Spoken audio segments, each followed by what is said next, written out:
Oh, it's episode 201 of the Blathering Live. I'm Ken Napzok.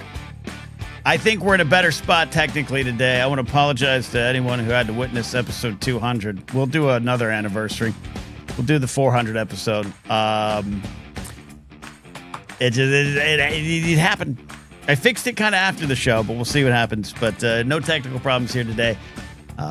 We are in a better mood. And probably because, for the first time in a little bit, this show is fueled by some Tennessee Jefferson rye, some Thomas Jefferson Monticello whiskey. He didn't make it. I don't know why it's called Jefferson's. Maybe Kingsport Cal will answer that. A lot of things to get to on the show tonight. We're going to be talking about Alaska. Are we going to give it up? This is part of the negotiations. We're going to talk a little bit about the everyone gets a Showgirl era. I'm confused. I think after science, we'll have to bring Professor Addy back to explain a little bit of what's going on with Taylor Swift. I know it's a new album. I watched the clip. I root for her. I got nothing. You all know I don't got anything against Taylor. I like Taylor. I'm just slightly confused of the Showgirl aspect of it. But we all get a Showgirl era. Producer Steve in a second. We'll also hear about AOL ditching dial-up, which is crazy to think that it's still around, but also crazy to think that it's gone. GOT, some science, some sports. We're going to unveil the Sports Misery Index. Also, I want to get to Blather chats. Thanks to everyone who is here today. Oh, Addy wants me to buy the album. Thank you for that very generous donation to my Buy the Taylor Swift album. Addie says she will bring the Swift report to the main show. I know it exists on the Blathering backstage. I'm good with it showing up here in some fashion whenever we need it.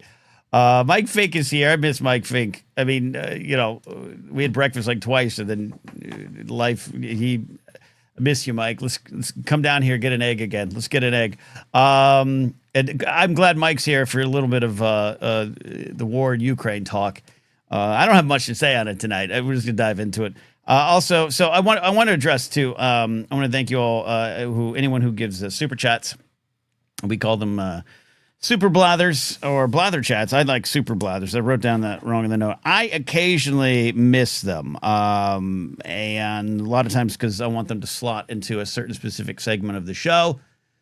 So if you've asked one and I don't get to it, don't be afraid the next episode you're around to just say, hey, this is super chat you missed. Here's the question. If you are generous enough to donate actual American dollars or yen or pounds, whatever regional money you use, to the cause here, you need to get the proper attention paid to you. And I was looking through some of the studios here in StreamYard, and I realized I did skip a couple recently, so I apologize for that.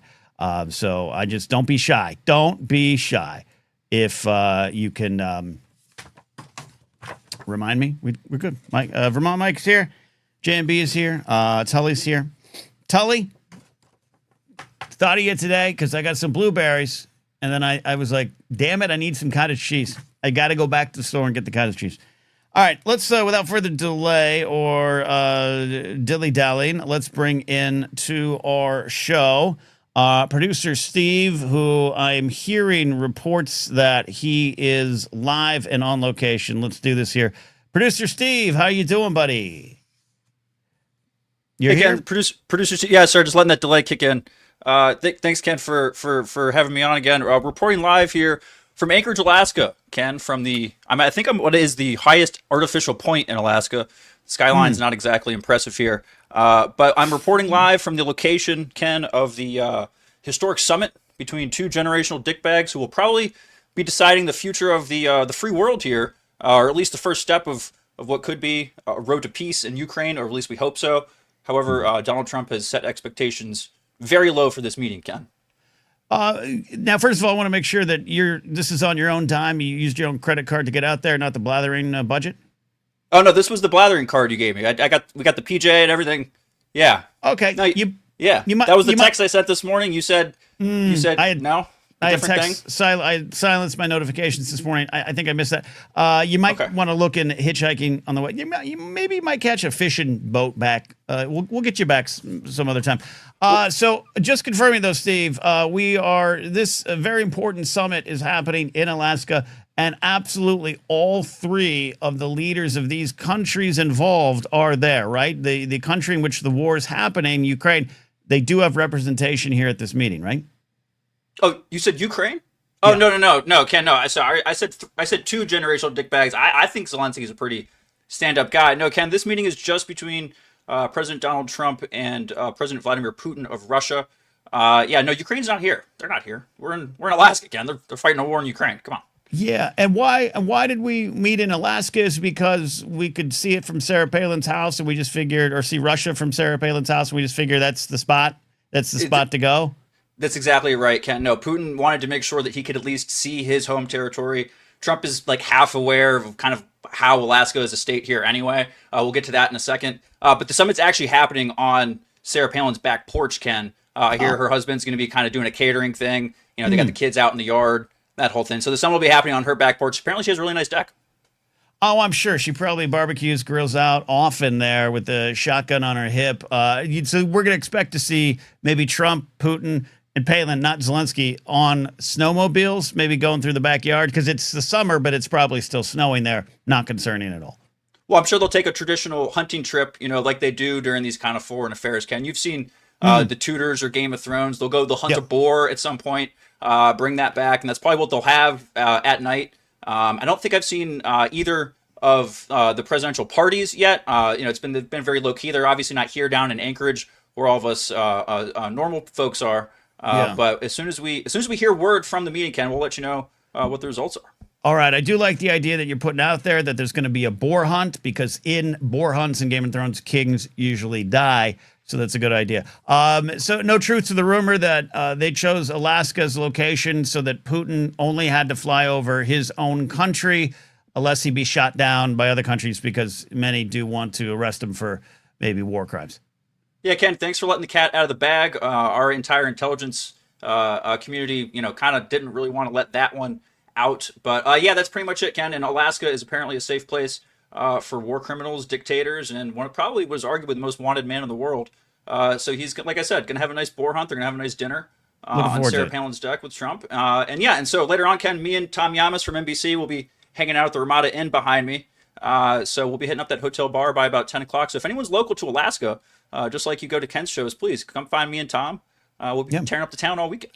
Buy a drink for Steve in a hotel lobby bar. Let's hope, though, as the negotiations maybe move forward and we find peace, we shall have peace. Let's hope that we don't have to give up Alaska in any kind of trade, because I got a feeling Russia still wants that too. But you know what? If we're asking Ukraine to just give up land that is justifiably theirs, why not give up some of our land to Russia? If Putin wants it, Putin gets it. Ken, I'm hearing that the deal that's been struck is Stephen Miller and Pete Hegseth told Donald Trump, "Sir, if we just sell them the minerals underneath Alaska, we technically still have the top. So we're not changing any borders. The maps don't look any differently. It's the same amount of points and risk, but they're going to pretty much get everything underneath: the oil, the rare minerals, all the stuff they need to make all sorts of different weapons to continue to kill people in Eastern Europe." Ken. Love this, Steve. Final question. Do we feel, or what are the odds, the over-under, what are the Vegas betting odds that some of this meeting will show up in signal chats with reporters accidentally on the thread? Thank you, Ken. Yeah, no, I've already got $50 at 6-1 that it's Hegseth, and 12-1 on Trump. They just assume he's got better security on his phone, or that, he only really tweets on his own phone, or Truth Social posts, I should say. Right. And then, but the real underdog, Ken, is Pam Bondi putting this out in some way. She's very busy right now with, a fascist takeover of Washington, D.C., of course, and Subway sandwich-related things we'll talk about later. But yeah, she's a dark horse, 35-1, Ken. 35-1. Well, there we go. We're working on peace in Alaska. Thank you, producer Steve, reporting from the front lines in Alaska. Thank you, Ken. All right. Steve will be back here as we get him back into the studio. Really appreciate the work there. He was a journalism major. I don't know if any of you know this. Producer Steve was a journalism major, and when I found him at a comedy show in Chicago where he claims that we have met, he said he wanted to really put his journalistic skills to the test, so to speak. So there he is, reporting up from Alaska. So maybe we'll get a little more updates as the negotiations go on here. So there we go. I just hope he gets back in time.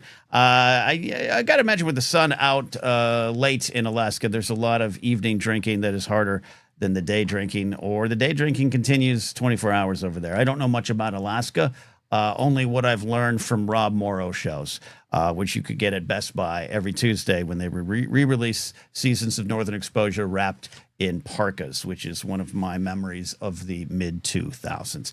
All right, let's see if we go. Steve, is Steve you back in the studio? No, he's all right. He's still hitchhiking on down there. So there we go. One of the things I want to talk about tonight, I just want to do a straight up recommendation. That is a YouTube channel I always talk about, Climate Town with Raleigh Williams. Check out Climate Town. Always subscribe. Tell them I sent you here. They just put out an episode this week, Raleigh and his team, that focused on misinformation about climate change, specifically misinformation that can be found on the Joe Rogan Experience podcast, specifically an episode with Mel Gibson, just a wonderful cat, and an article that they apparently have never read, even though they talk about it often. I want you all to check it out, Climate Town, and I am very just I'm such a fan of what they do over there, and I think this episode was very important there. All right, I think producer Steve is back in. Steve, let me get you up there on the big screen. There you go. How you doing? Hey, Ken, thanks for having me. Happy Thursday, everybody. How long did it take you to get back down? That was a good time. Was it the high-speed rail we finally built? Well, no, the high-speed rail got me to the airport, Ken, and then I took the PJ back. I told you, they told me it was fine. They told me it was all.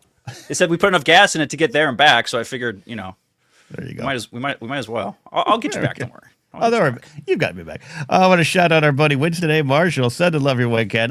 Winston, sending love back to you. Sounds like I should have skipped rehearsal and done the show with you. One of my castmates had COVID. Now I'm getting my ass whooped. Damn it. Look, Winston, get better. Get better. I have a couple people in my life battling the big COVID, which is still a thing. So mask up when appropriate, or just zinc up, friends. But Winston, we missed you on the show. You'll be on the next one, but get better. And also, if y'all all haven't done in a while, check out Winston's YouTube channel there as well. Addie, look at what's going on. Addie is super generous, but you know what? This is what happens, Steve, when Taylor Swift announces a new album.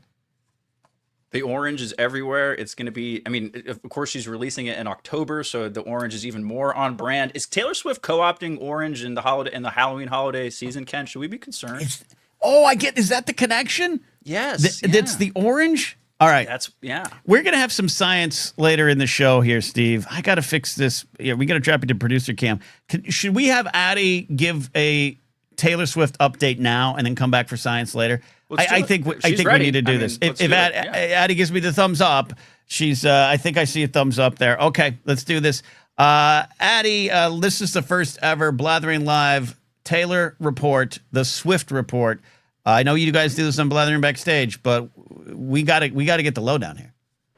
Hi, Ken. It's an exciting day here in Swiftie world. It's very exciting. It's very exciting. Okay, so what is the whole story? Okay, so very briefly, was it only Monday? On Monday, yes. Two things happened within 12 minutes of each other. Very important number. The New Heights podcast, which is the football podcast starring Jason and Travis Kelce, posted that they were going to be having a very special episode ahead of their premiere at the end of the month, just in time for football season, with a mystery special guest whose silhouette looked very much like Mother. Wait, what? We call her Mother, Ken. Okay, look, Gaga fans call her Mother Monster. I get it. Okay, I'm not judging. I get it. 12 minutes later, Taylor Nation, which is Taylor's Instagram account, posted 12 photos of Taylor in orange outfits from the Eras tour that with the caption, "Just thinking about when she said, 'See you in the next era.'" And the last of them was a picture of her and Sabrina Carpenter, who was on the Eras tour with her for a while. Looking at this now. Okay. Then a countdown appeared on Taylor Swift's website, which was counting down to 12:12 a.m. on August 12th. Oh, boy. Oh, boy. And so Taylor Swift made me stay up way past my bedtime. Yeah. Yeah. And at 12:12 on August 12th, okay, her website changed over and New Heights dropped another teaser that Taylor was going to be their special guest when their podcast returned early yesterday on August 13th. Okay. And that she would be announcing her new album, The Life of a Showgirl. But we did not know what the album cover looked like. Okay. It was blurred out in the video. And it was blurred out on all of her website. You could pre-order it, but the album cover was not visible. And there was no information about like when it came out or what it was. All right. This is okay. So had there been talk that a new album was coming out? How does it work in Swiftie world? Gaga 7 was built up for a bit. People knew it was coming.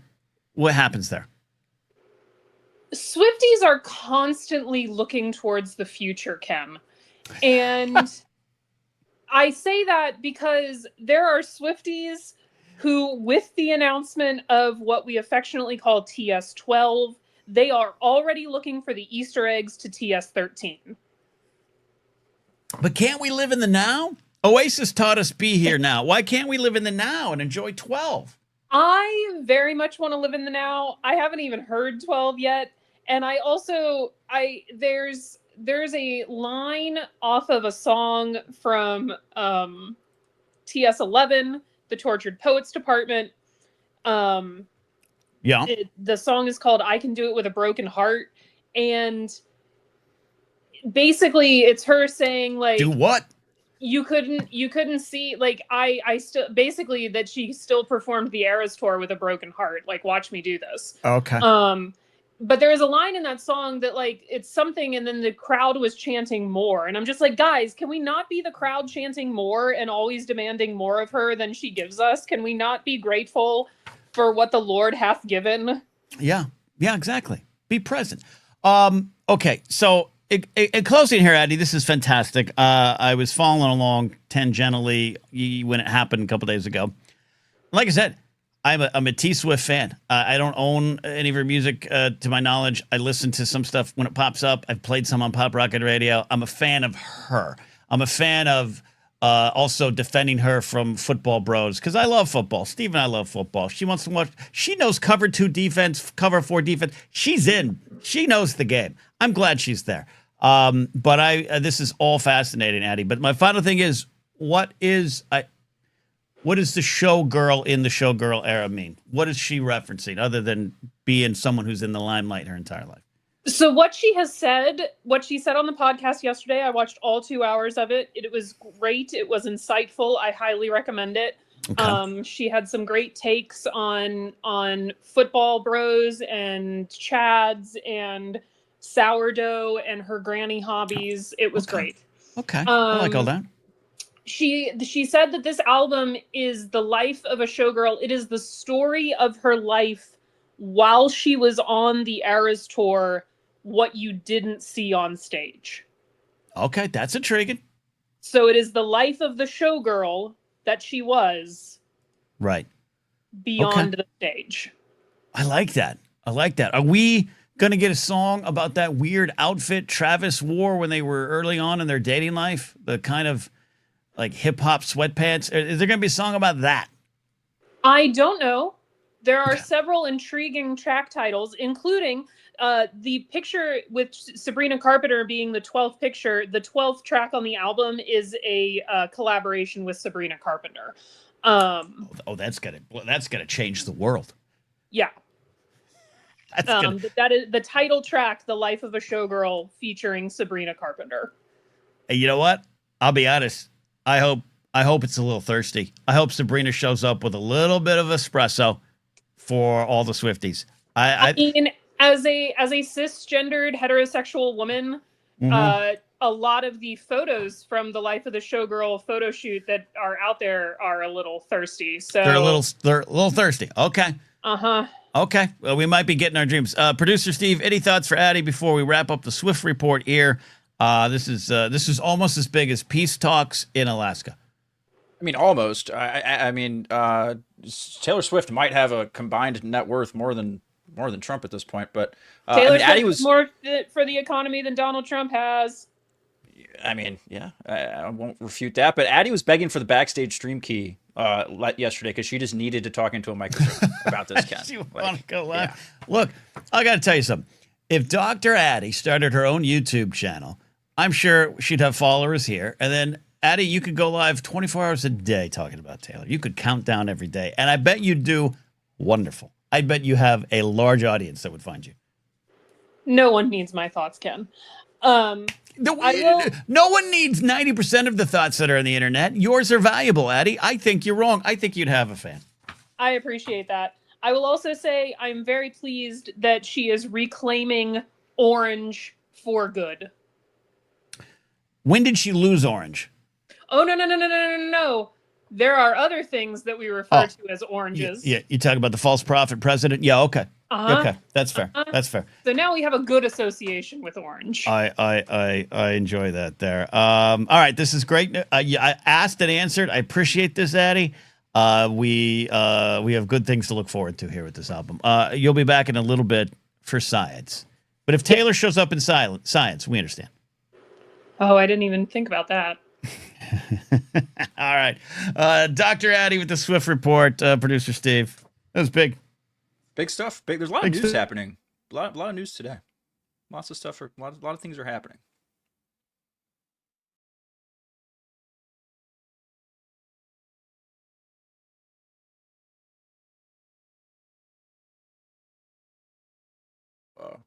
I think I'm still here. Maybe Ken froze. Is that just me? Anybody? Somebody talk to me. We lost Ken. Producer Steve's still here, right? You guys can see me. Hi, everyone. So I'm just, we're getting things, it's okay. We're getting things figured out. Steve is live. All right, I got you. Don't worry, everyone. Steve is here. I'm going to make everything okay.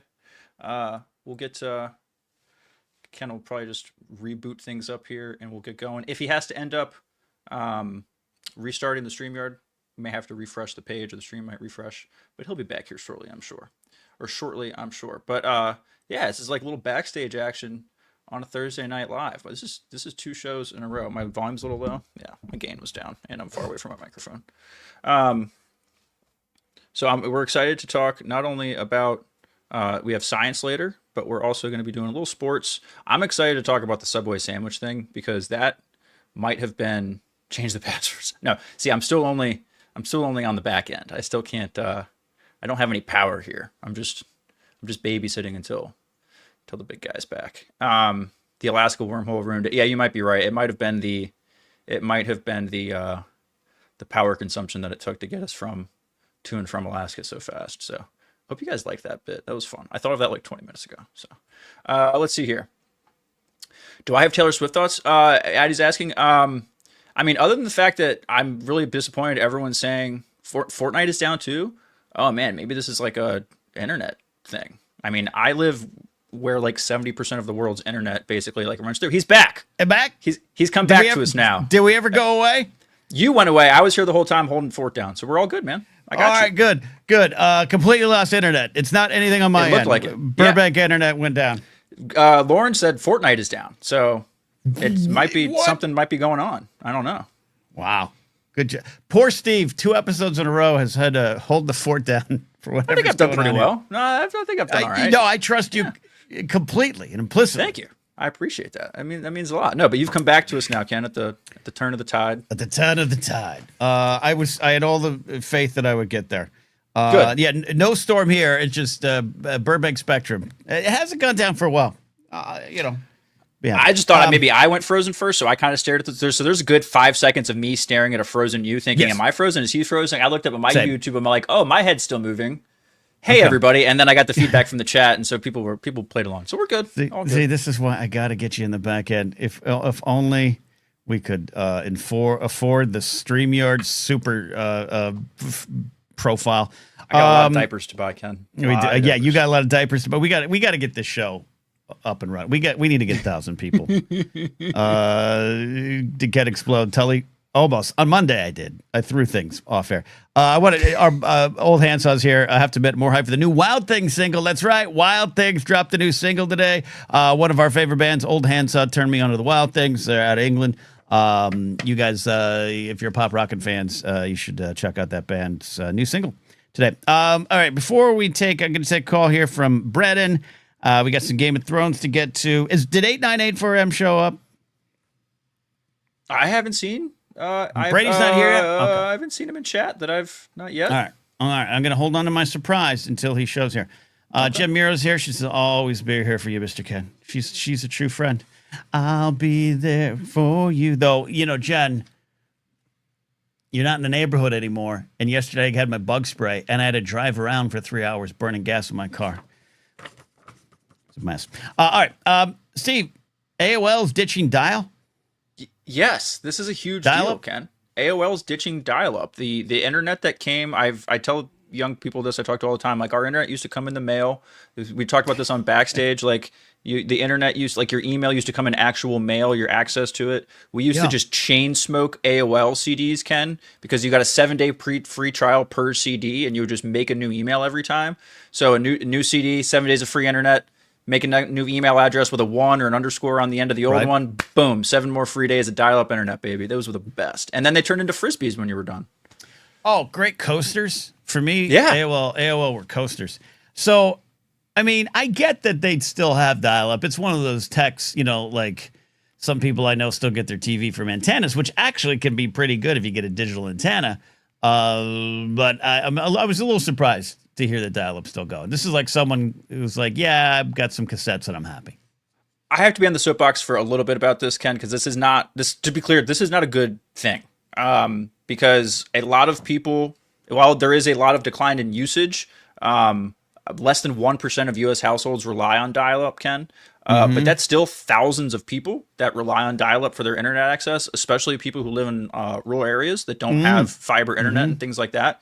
And we've seen a lot of policies from the Trump administration, both in Trump 1 and in this new administration, that have been kind of anti-access to internet and access to information from a baseline. So in my humble bleeding heart opinion, Ken, this is just kind of another marble in the box of restricting the access to information for, in this case, specifically people who can't get anything but dial-up internet.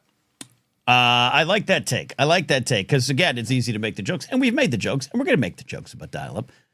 But this is also about access. This is also about cost. This is also about, kind of equity when it comes to this kind of stuff. And it's easy to overlook that, digital antennas. If you don't have TV, you don't have a connection to the outside world, you need this kind of stuff. And it's easy to overlook it. So, Steve, you're not just a bleeding heart here. This show is a bleeding heart. Thank you, Ken. We try. It's indeed. too bad. Okay. It's too bad. But hopefully this just means in future administrations, they will push for expanded fiber, expanded in the ground wires so that we don't have to rely on internet or, satellite internet that isn't Starlink led by Elon Musk and putting like a whole bunch of trash in space. Yeah.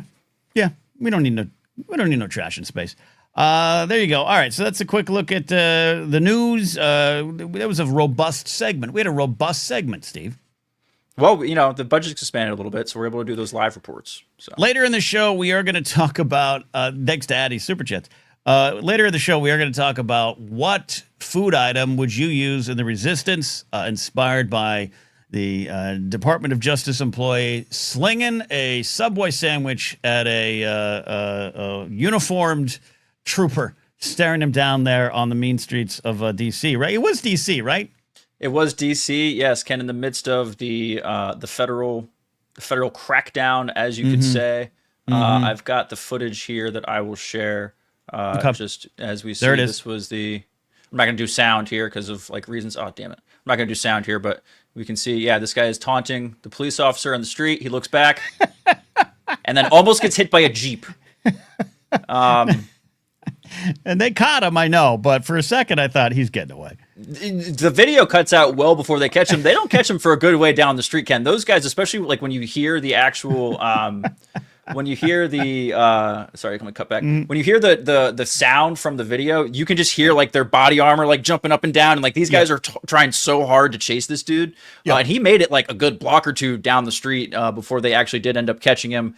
And yes, it turns out he is a Department of Justice employee. And Pam Bondi accused him of being a part of the deep state.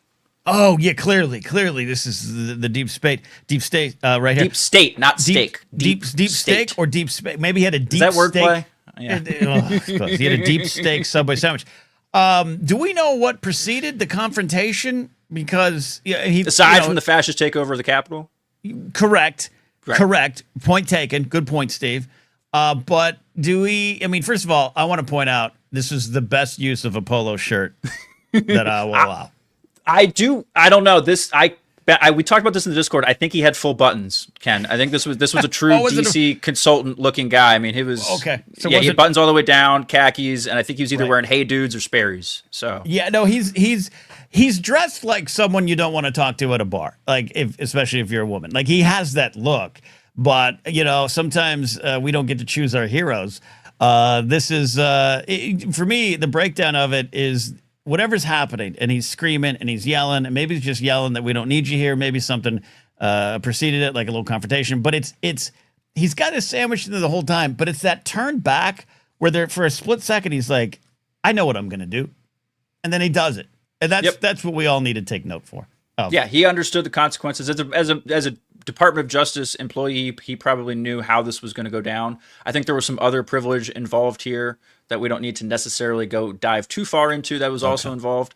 But Ken, this was not only the most expensive sandwich of his life. I think this also has the opportunity to be the greatest ROI on a sandwich in his life. If this was happening under the Obama administration or the Biden administration, and this was, your typical Joe Rogan Cybertruck owner throwing the sandwich at the cop guy, he would already he'd be on YouTube right now talking on the first episode of his podcast with with Tim Pool and somebody else. He would have a gun sponsorship of some kind and like a fishing spot. Like he'd already be monetizing it. So this dude absolutely needs to go the other way, go left, and be like, I'm the progressive sandwich thrower. He needs to have a deli meats type of themed podcast that talks about politics and stuff like that. Lean into it, and he'll be a millionaire. Yeah, if he was on the right side, he and Kyle Rittenhouse would be on a worldwide tour right now, going all to the red states, accepting applause and money for their grift. But we need this. The left's Joe Rogan. We need the left's this guy or whatever. He's the guy. He needs to be it. Like he's like the Batman of sandwich throwers. We need him to be like this guy needs to step up and let his voice be heard. So, someone's going to interview this guy when he gets out of jail. It's going to be great. If he gets out, let's be honest. He's going to get more punishments than anyone who took part in January 6th or any war criminals, currently perpetuating, genocide around the world. This guy will go away farther than all of them. But in the meantime, he's our hero. He'll be lucky to just be in a domestic prison. Yeah, exactly. I want to highlight Jared Typot being a channel member for 4 months and using that membership to say DS9. Also, Coop checking in, about to leave to cook the birthday boy a steak. Long live gay marriage. Long live gay marriage indeed. There's been enough comments already about the former clerk, Kimberly Davis, who is taking this case all the way to the Supreme Court, who is now on her 4th marriage, who had cheated on husband 1 with 2 and then 3, and just absolutely shitting all over the sanctity of marriage, trying to take it away for good people in the world. I'd like to say I'm hopeful, Steve, but at this point, hard to grasp onto hope that they won't try to kick this down to a states' rights issue. Yep, that's already happening, Ken. They set that precedent, sort of. At least Clarence Thomas did when they overturned Roe v. Wade, bringing up Overfell. As soon as they did that, that was opening Pandora's box to this. I would expect that this will get kicked down back to states things. Luckily, I mean, overturning the 2022 act about recognizing gay marriage across state lines, whether or not you're before it was all federalized. Depending on how much stuff gets rolled back, you have to hope that at least your blue states are going to like we see with abortion, keep things. But no, I don't feel good about this at all. This is just they are just throwing fuel on the fire, Ken. This is building to something. Project 25 playbook rolls on there. Oh yeah, right out of it too. Right out of it. And Pete Hegseth can't even answer a straight question on whether or not women can vote. Should be able to vote. Yeah. He couldn't even answer that as a yes or no question. He had to say, I'm a member of an evangelical church, blah, blah, blah, blah, blah. But couldn't say, should women vote? Yes or no? Yeah, man. Yeah. I want to move on to some other things here, but I also this is the mind-boggling the time period that we're in. And I know I've spoken too of hey, these are precedented times because we've always been through these kind of things. And it's a straight line of history, but it seems to be, the vindictive nature behind this administration that we all are very aware of just keeps manifesting in ways like this, Steve, that just drive me absolutely insane. That this absolute nut job, Kimberly Davis, who has probably big money behind her, driving forward with this sanctity of marriage, which just appeals to this base level that people can't break from, that they just can't. The reality's in front of them. And they don't want to break. And that's why, the Trump administration or anyone in it, or any one of those podiums says what these people want to hear. We know that. But I think in moments like these, it disheartens me even more, as it's going to change a lot of lives. All right. On that note, later in the show, if anyone wants to call in and share what food item or food dish will be part of their resistance playbook, let us know. We'll take those calls. But right now, before we get to GOT, I'm running late. I'm running late on my own timesheet. I'm going to take a call here from Brennan Mystical Mar. Brennan Mar, checking in here tonight. Hello. How you doing, buddy? We can do GOT talk if you want. No, I got Jared calling in for that, but I want to hear from you, buddy. What do you got? Well, first of all, Addie is awesome. Just saying. She's absolutely awesome and just nailed it. And I have to talk about the bozo in chief. The false prophet in office. Well, because of the Kennedy Center honoree announcement. Yes. Now, I thought it was going to be a weak list, and it's not, which is weird. It's this is a list of some legendary people. Yeah, and I was talking about this with Ken, our buddy Ken Plume, who was talking about it with another friend. So it's a third generation conversation of most of them locked in the 80s. So it's this real appeal to that Reagan era that they're trying to tap into. That's fair. Let me get the. But regardless, they're legendary. These people. I mean, they are. So. Just. I thought the list was going to be a pathetic list, rather. So who's the? Let's see. Hold on. I'm trying to get the update. Steve, do you have the updated one? I've got it here. Oh, who do you got, Brandon? So we got George Strait, the country singer. Now go figure, you're gonna have the country singer. Michael Crawford, the Broadway singer. Right, from the Phantom of the Opera, another staple of the '80s. Stallone, well, we know where he stands. I know he's making films for the right side now. Yep. Gloria Gaynor and Kiss. I will survive.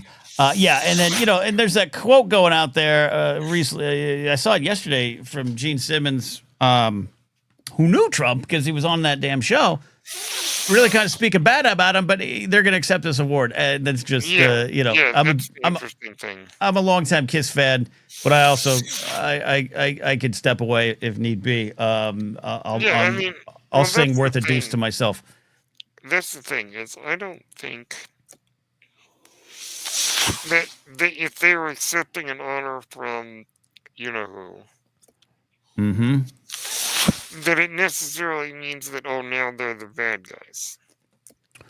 No, but especially if you're on the record of saying that he is, and then you take it. If Gene Simmons takes it, then there is a kind of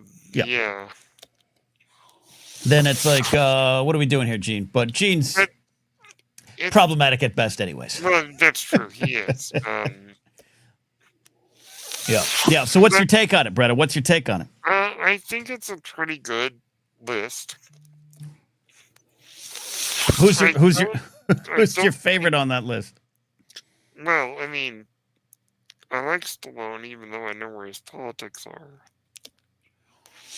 Is it because of Cliffhanger? Michael Crawford, Phantom of the Opera. I mean, Yeah, no, great, but it's even that legendary stuff. it's something so locked in a period of time that they're That's trying true. to, That's and I very know these true. are generally, we're not nominating and honoring rookies, but it's just they're all Yeah. from they all have a certain Well, vibe to the them. thing that makes me laugh is, you have this thing about, I'm not giving this award to any woke people. Right. But if you know anything about Gloria Gaynor, She's a queer community icon. I will survive. I mean, it's like, well, that's obviously rather woke, if you want to use that word. I hate that word. Yeah. But I know what you mean by that. Yeah, It's almost like, yeah. though, is he ignoring that part of the legacy? I mean, and I don't know the whole story of Gloria Gaynor. It might not be part of her legacy that was intentional. Could have happened, but it was part of that. That's why the whole disco sucks movement was steeped in homophobia and racism. And it doesn't mean everyone who burned a disco album was, but you were participating in something that had insidious roots. Vice versa, I don't know. Gloria Gaynor's songs and her could have been adopted by a community without her being fully aware. I don't know the whole story. I'll leave that to Gloria Gaynor fans. But to your point, Brendan, yeah, often that is the case where, call it media literacy issues that we talk about a lot here. Another buzzword, buzz phrase that I've almost grown tired of. But it's so easy to ignore that stuff. It's so easy to not plug into what Springsteen's singing about is the biggest example. It would be like saying, if someone were dumb enough to say, man, I love that original Star Wars trilogy because it's not woke. Yeah. It's the same thing. Is a misreading of what's there. Yeah, a misreading of what is actually on the page. Totalitarianism overthrowing the Senate. I mean, totally. Yep, totally. But yeah, that's the thing about the word woke. It has no meaning anymore. Yeah, exactly. And it means what people want it to mean. It doesn't mean anything. Yeah, it's like anything. It's been taken from its original meaning, as we all know, and I'm not going to dive into it here. Cousins living in certain states that call everything woke. So, well, it's same thing. The right is so good at turning those kind of things into the buzzwords that people can latch onto. DEI is another one that goes on, and we have this. Now we have this absolute fuck over at Meta, who's their anti-DEI, making sure everything isn't woke, and he's a complete nutter, conspiracy theorist and everything like that. So but. That's what they roll it all out. It's vindictive, and they roll out the buzzwords. I like what JMD's saying, that somebody's like, I like Star Trek because it's not woke. Right, or that why they have to bring politics. If Star Trek is not woke, then they have no idea what they're talking about. Or that it's just not political. Yeah, exactly. But like all I right, said, woke, the word means nothing. Brennan, I'll say this: if I could award you a Kennedy Blathering Center honor, you would get it first class. I would not want to accept it from who, but I would accept it from you. Well, good. The Blather Awards, you'll be there. Okay. Brendan, thanks for checking in, buddy. Thank you. Brendan Marr, we're going to go to Game of Thrones shortly here, but I do see that, Steve, you see that in chat? 8984M is here. Someone a wild Brady has appeared. Okay, Brady, I am considering giving you this gift, Brady. I don't know if it's too valuable. I'm going to hold on to it. But I got to be honest, Brady. I think you deserve this, especially because you brought peanuts for the squirrels, which I have questions about the peanuts, Brady, because the squirrels don't like the peanuts, but the blue jays and skunks do. But Brady, I think this will be yours. This Bronny James rookie card I pulled from a pack on a video that hasn't even aired yet on Sports Card ASMR. Bronny James Jr. rookie card. All right. What do you think, Brady? Do you need this? Do you want this? How do we get this in your hands? You let me know. He's excited. He's thrilled. Giving away the goods, Ken. No, just remember, make sure you make him sign something where if Bronny actually ends up being good and that card is worth, 30 grand in 15 years, that you need like at least 20%. At least. Yeah. Yeah. Yeah. All right. Let's do some Game of Thrones here. I want to get Jared on the show. Then we'll do some signs. Then we'll take some more calls. If you want to call in with us here and hang out, you know how to do it. But if you don't, become a YouTube channel member and a Patreon supporter at patreon.com/KenNapzok. If you're a Patreon supporter right now, get the full set for my Hot Burbank Nights 4 show this past Sunday, part of the Burbank Comedy Festival. Put it up there. I clipped out a part of it about confidence and put that on the YouTube page publicly. Give that a like, give that a comment, watch the video a few times, help YouTube be convinced that it's worthy. But a Patreon supporter, as a Patreon supporter, you get the full set over there. But everyone else gets to call into the show. So let us go ahead and do that. Jared, the TIE pilot, calling in here now. How are you, my friend? I am good, Ken. You feeling a little better today? I was rewatching the Monday show, and halfway through, I think I sent a message to either Brady or Steve. I'm like, what the fuck happened on Monday? It wasn't a good day overall, Jared. And about 2 minutes before the show, I had a complete violent mental breakdown. So I probably should have just said, maybe we don't do a show tonight. But it was the 200th episode. But just a bunch of tech problems, something with StreamYard, but totally fine now. No issues right now. So we're past it. We're here. We're here. Would you like to know why your whiskey's called Jefferson's? I do want to know, why is my whiskey Jefferson's?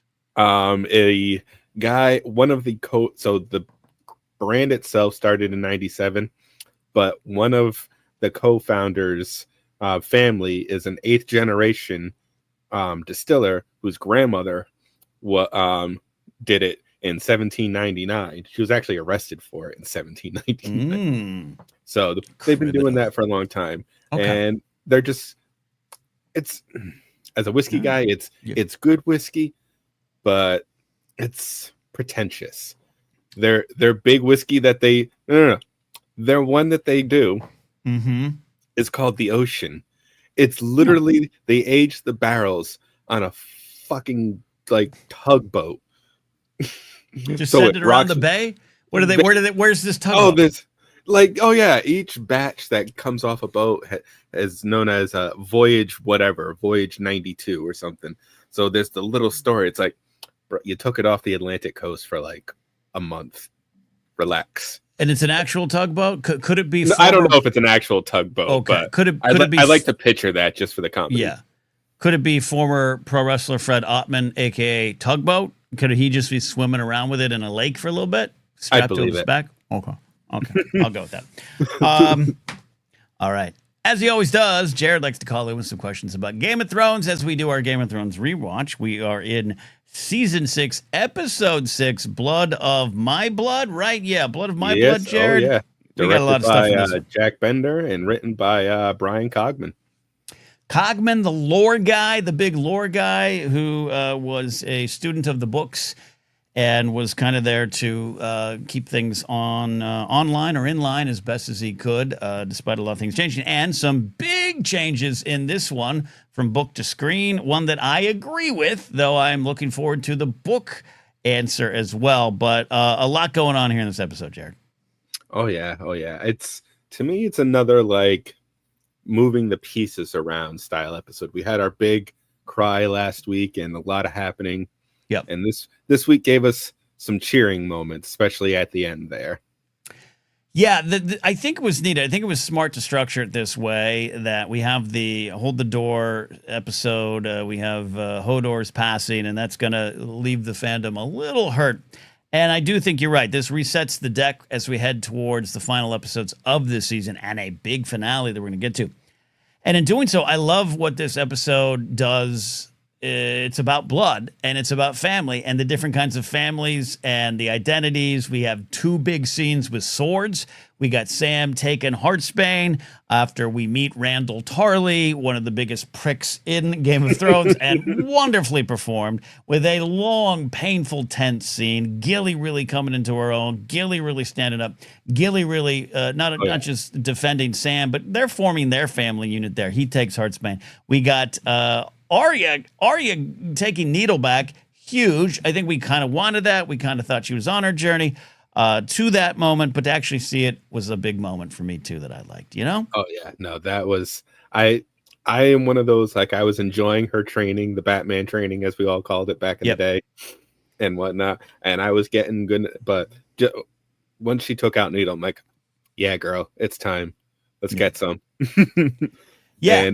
And speaking of the structure of the show, is actually just rethinking in my head. It's like, it does structure to make it happier because it starts miserable beyond the wall with everybody's favorite uncle coming in, and you know, the religious zealots winning in King's Landing. You know, just well, watching that scene. So this is one of the great scenes I think in season 6 and all the show. You have Mace Tyrell on display. Madness has had its day, and just the just buffoonery that is just him and Jaime Lannister reacting to that. But they need him. They need the army. They're gonna get Tommen back. They're gonna free, of course, Marjorie Tyrell. But it doesn't happen. But to have King Tommen come out and talk about the pillars of the crown and the faith, and we must unite them, and almost literally says we need to make Westeros great again, was something that didn't just it doesn't stand up in terms of the show, over time.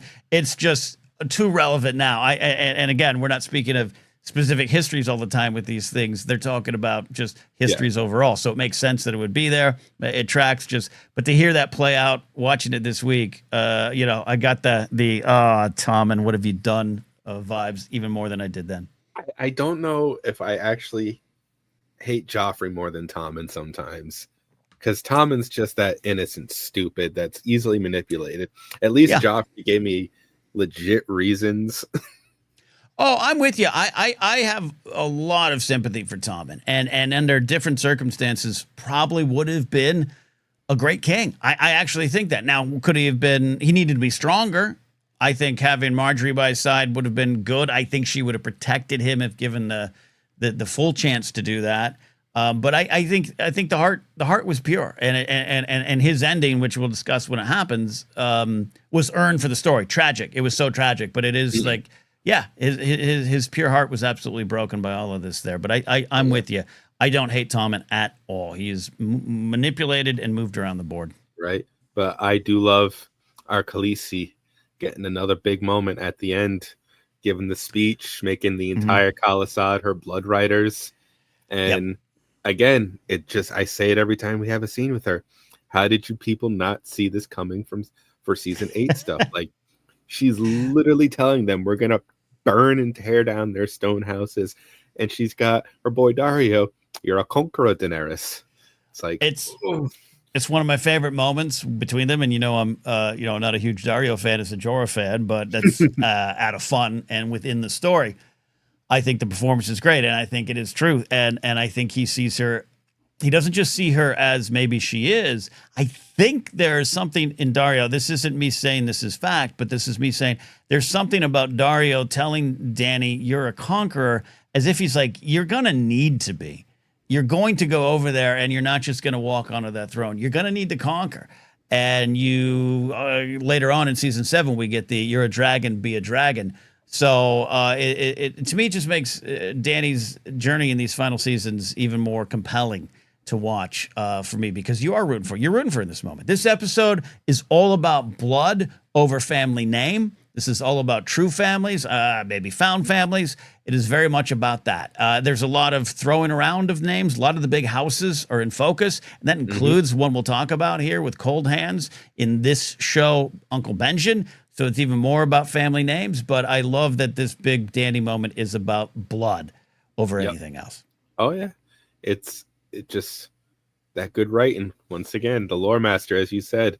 Yep. And Oh, go a ahead. good. No, I want to kind of close on that point there too. One of Yeah. my favorite things of this episode is the big lore of cold hands. I want to go back in time and talk to you, Jared. Were you in the Uncle Benjamin's cold hands camp? Were you aware of cold hands? What was your relationship with him going into this season? I hadn't gotten up to that point in the book yet. Gotcha. For me, so when it happened, I had that nice surprise, and then like everybody else, it's like, where the hell have you been, bro? Like, I get 5 it. seasons. Yeah. I know, it's like, and that's a long time, and that's another fun thing about this show that I like the fact that we don't know how much time actually passes, how many years have gone by. I mean, how long is all this? And Well, yeah. go ahead. What one of the things that comes up in this episode is, Sam and Gilly and Sam Jr., the baby, like, yeah, he doesn't grow as fast as maybe the other events of the show are happening. I've always kind of taken it as we're checking in on a little bit of a different timeline. The big thing about cold hands, and this is why I want to finish it up and have Cogman write in this episode, it was, for me, an answer that I enjoyed. Though stuff came out later that there is a famous kind of picture that went around, or a photo, I should say, of an editor, one of George's editors, making a note in the margins about cold hands in the books, going, "This is Uncle Benjamin, right?" And George R. R. Martin saying, "No, it's not. It's something else." That's part of the lore of even the character. It might play out, and I'm hopeful we'll get that opportunity to see Cold Hands, who's a fantastic, wonderfully weird, intriguing, mystical, dark, brooding character who rides a different steed and all this stuff. Like I'm open to it being some other character, but for me in this show, similar to when Lady Stoneheart doesn't show up, it did upset me at the time. But then when you kind of look back, for me, I think in a visual medium, it just made a lot of sense to have it be Uncle Benjamin, and that this is what we needed for this character. And he's not even really called Cold Hands in the show, if I recall. So I like the play, and the book can be its own thing. Exactly. I mean, as you've always said, since the cold open of episode 1, things have been different than the book. And we always like to emphasize the word adaptation, not page for page. Yep, I think it's just something that made sense. So, big episode. I love it. Any other final moments for you that stand out? No, like I said, I was just thrilled for the big dragon moment and just finally getting her more on the run. And, it just, again, we said all the nice pieces. We got Arya kicking her ass. And, I mean, I'm excited for next week, too. We've got the Broken Man episode, which enters everybody's favorite tiny little lady, ruler of a house. No, can't wait to get to it. I'm not even talking about the Lady Crane stuff. I actually like the Lady Crane stuff a lot. I like the whole stuff with Richard E. Grant and just kind of seeing Cersei in a different light, and Arya's ability to kind of interpret that and give Lady Crane notes on how to make it better. But it's really about Ned and the people she's lost. I love all that comedy with the phrase, all that stuff, setting us up to go to River Run. All right, we'll get to it. Episode 7 of season 6. As our Game of Thrones rewatch continues. Thank you, Jared. Sounds good. I do have a ask and hang up question for you and Steve, because I saw this funky little play. So it was a baseball play. Okay. Catcher was giving the old school signal to walk, throw fouls, the walk to batter, intentional walk. As the pitch started to come, he squatted back down and got the 3rd strike. Yes. So I'm curious to know your opinions on that, because I'd never seen that played before. It looks cheeky, and I love it. You guys have a good night. Everybody stay safe. We will. Steve, this is one of my, I'm proud to be grumpy old baseball fan, even though I embrace a lot of new baseball and the new stats, and we're in a modern era, okay? I don't need starting shortstops to hit 2 home runs with 35 RBIs and make the All-Star team batting .233. I'm glad we have offense on the field. But, Steve, make them throw the 4 pitches again. Do not just do the intentional walk for the batter. It's one of the things that drives me crazy, Steve, because of the play Jared's talking about. Yes, it loses the gamesmanship. There's also like there's a fatigue element to it, right? Like you want to make even though he's just kind of tossing him out there, you still got to make the pitcher throw the ball 4 times, go through the motions. The catcher could drop it. Like who knows? Anything he could drop it going back to the pitch. Like all sorts of stuff could happen if you have base runners on. Like, yeah, you're losing the opportunities for trick plays, and trick plays are one of the fun things about sports that we get to talk around about the water cool. Ken, I coached middle school football and got to do a trick play once where we ran a play where we had our quarterback, technically go in motion, like looking towards the sideline, like talking to me, like as if, what are you doing? What are you doing? I can't hear you. I can't hear you. So everyone on the defense kind of relaxes and is all staring at us. Meanwhile, the ball directly goes snap to the running back. He takes off down the left side and 20-yard gain. Dan Marino, Miami Dolphins, the fake spike. It's to me one of the greatest plays in the history of the NFL because why would you just assume that they're going to spike the ball? Right. And you're just going to be back on your heels. Absolutely. Marino to Mark Ingram, one of my favorite moments as a football fan, but even better as a Dolphin fan. All right. I agree. Yeah. Make them throw the 4 pitches. It's hard to, even if the catcher's standing up, put the arm out, it's hard to hit a target that's not there. A lot of pitchers could mess up. And then the vice versa of just, I think it's Tony Pena. The clip that I think Jared's talking about is Tony Pena, great catcher all through the 80s into the 90s. It might even been with the Red Sox or Cleveland who did that play, called that play. So wonderful. Wonderful. Trick plays for the win. All right. The super chat coming in from our buddy Sean. Check it in, saying late night home. If the NYC subway gods are gracious, I might be able to call in. Much love. We love you too, Sean. Get home safe. Be careful of those big cities. I hear they might need the National Guard to keep you safe there. There you go. James asks, are cold hands ever felt? Are they cold if no one checks? Yeah, I don't know if anyone shakes his hand. In the books, they go into more detail.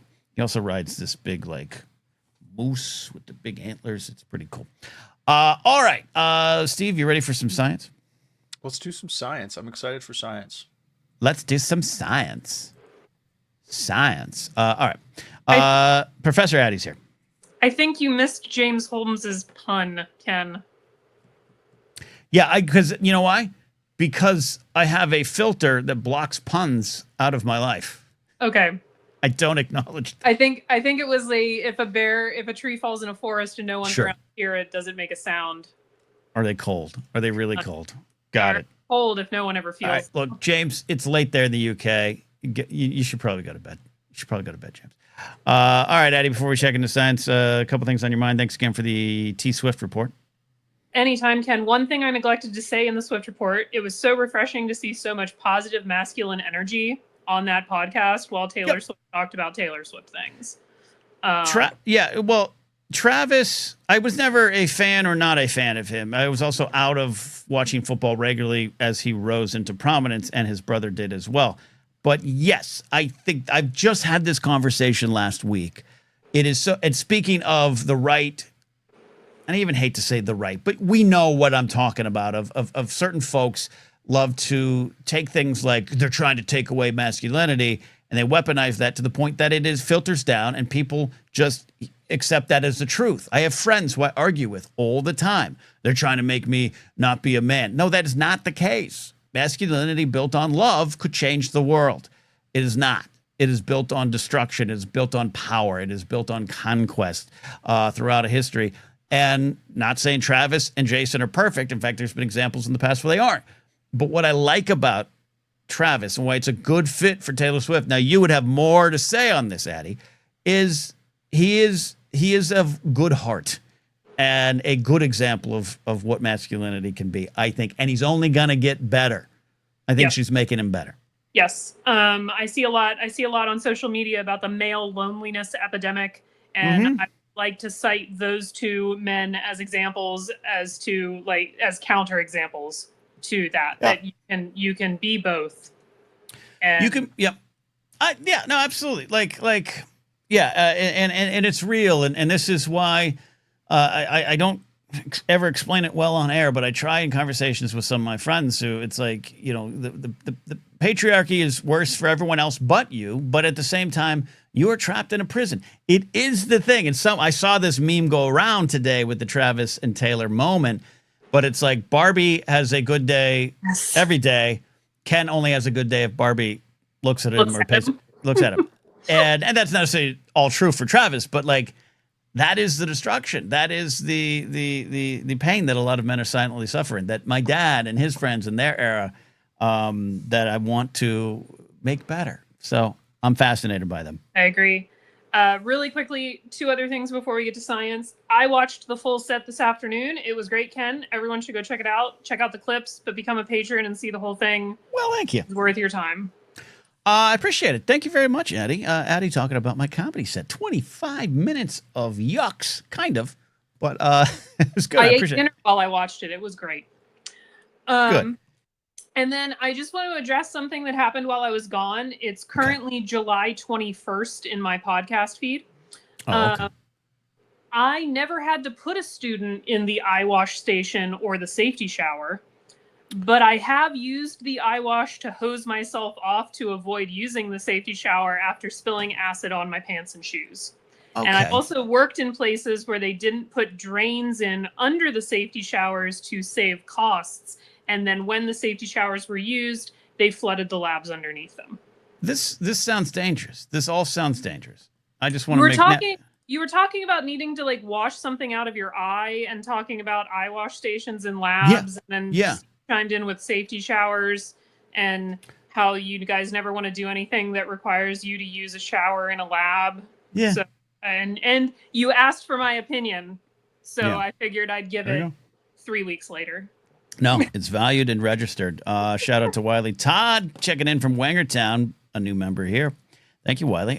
Members get to call in. All right, Addie, let's do it. Let's get to 60 seconds of science. You're going to recap some of the stories and tell us what's perhaps the most important or thing we should pay attention to. Here we go.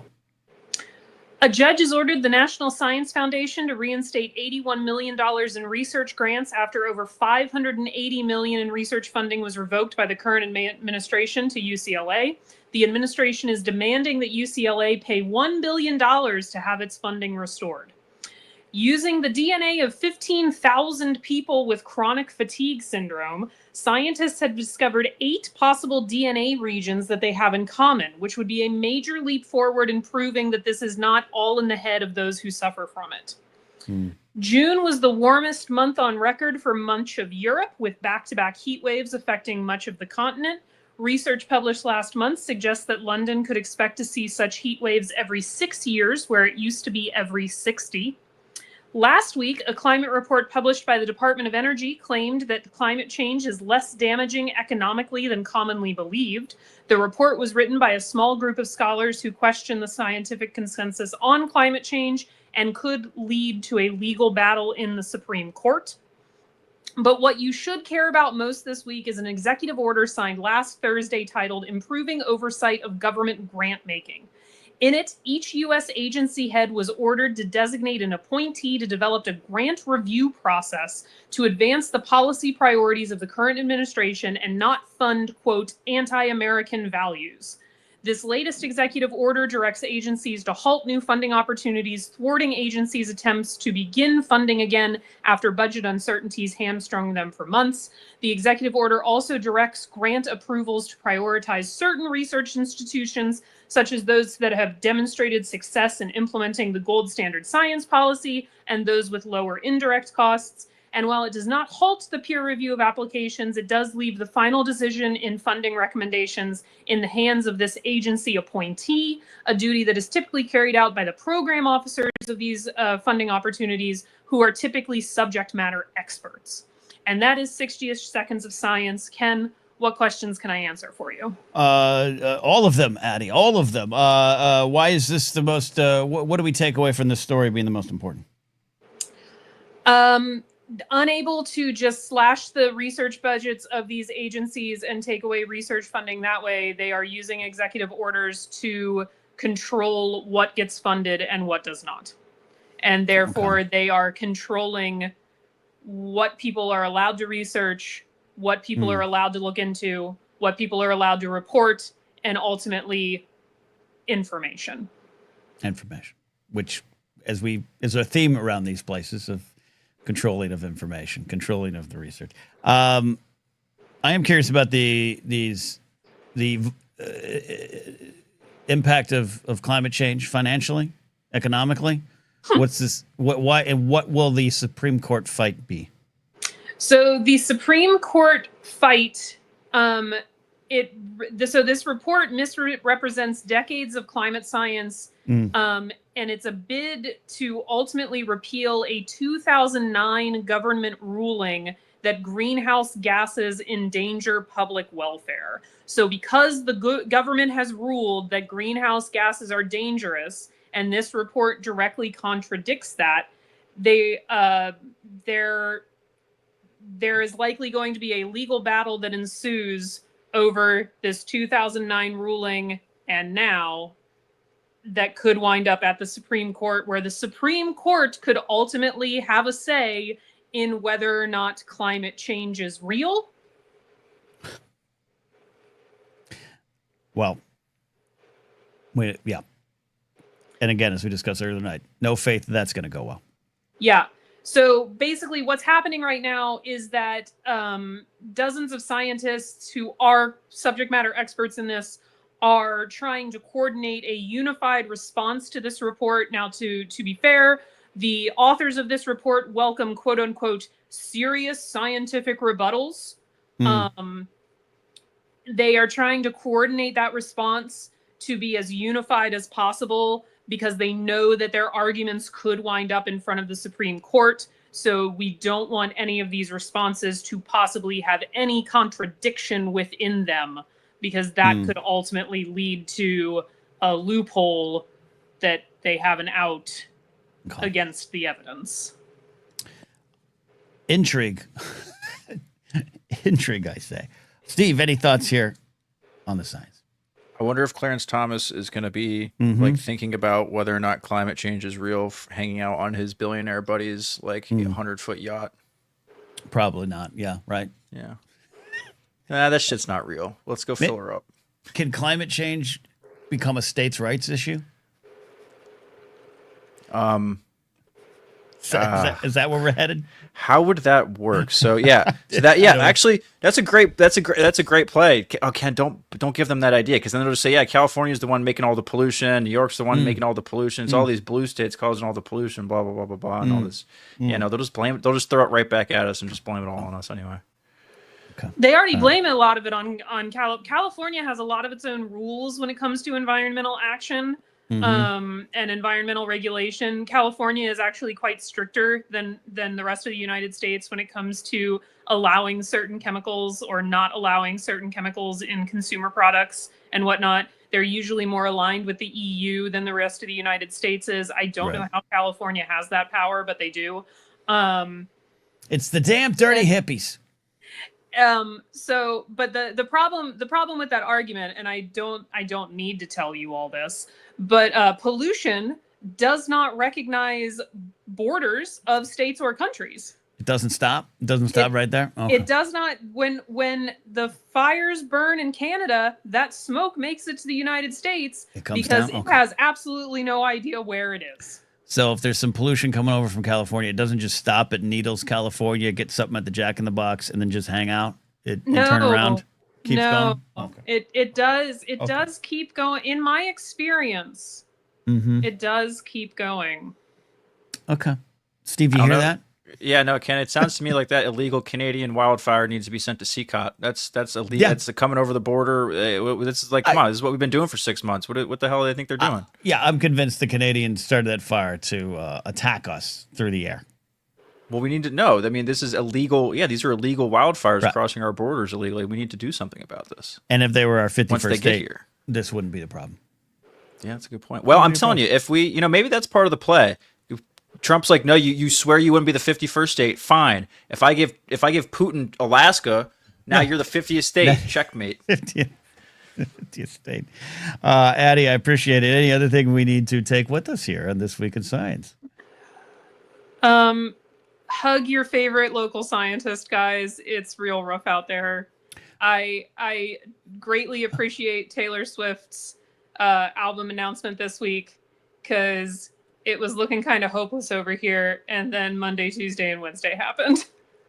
Yeah, well, so where can we find scientists? Where do they normally hang out? And how should we approach this hug? I don't want people just running up into laboratories and hugging scientists? Yeah, please approach them slowly. We became bench scientists because we don't like people. Oh, yeah. It's a very solitary, introverted existence, and a lot of us chose it on purpose.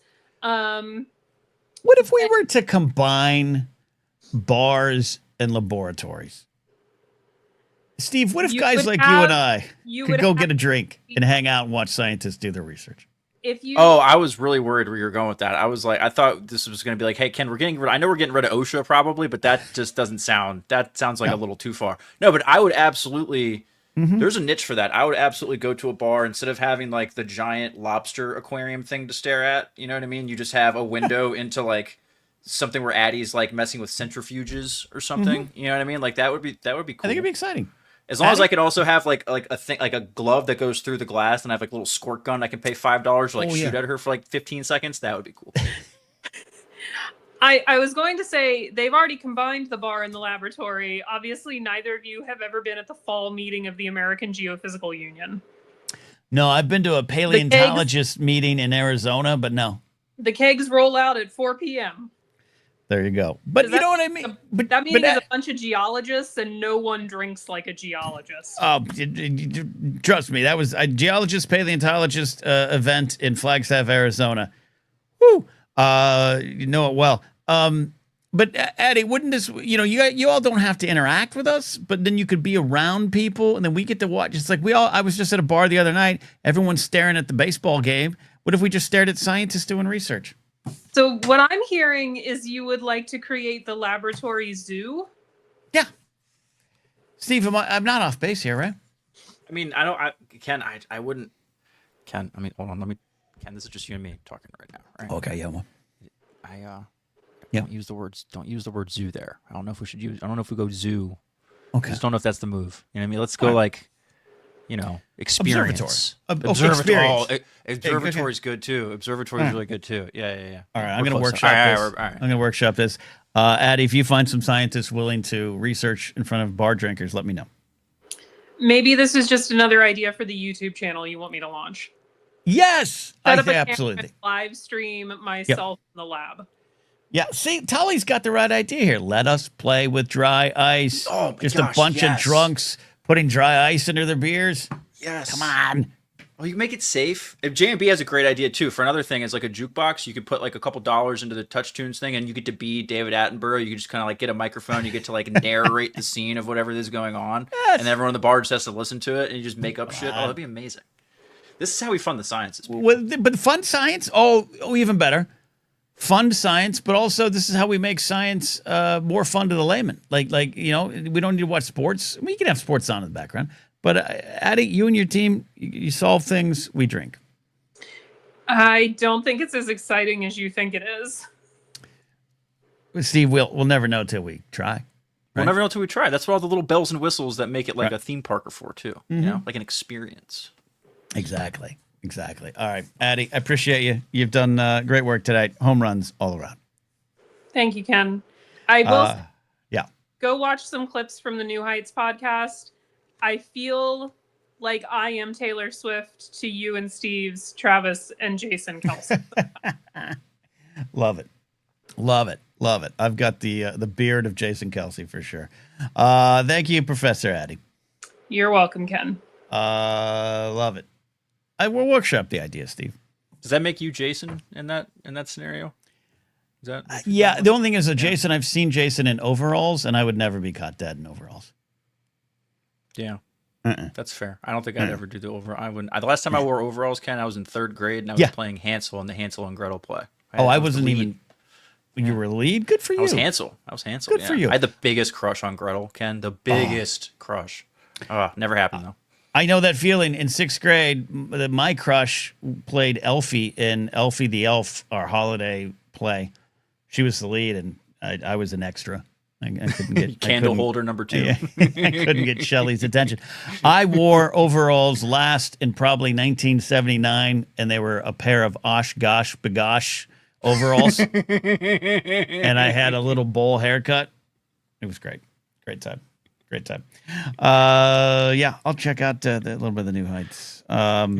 Let's do a little bit of sports, Steve. We got 21 days to the start of the NFL season proper. I know preseason games are going, and the Dolphins have already suffered more injuries. But also we have the sports misery index to talk about.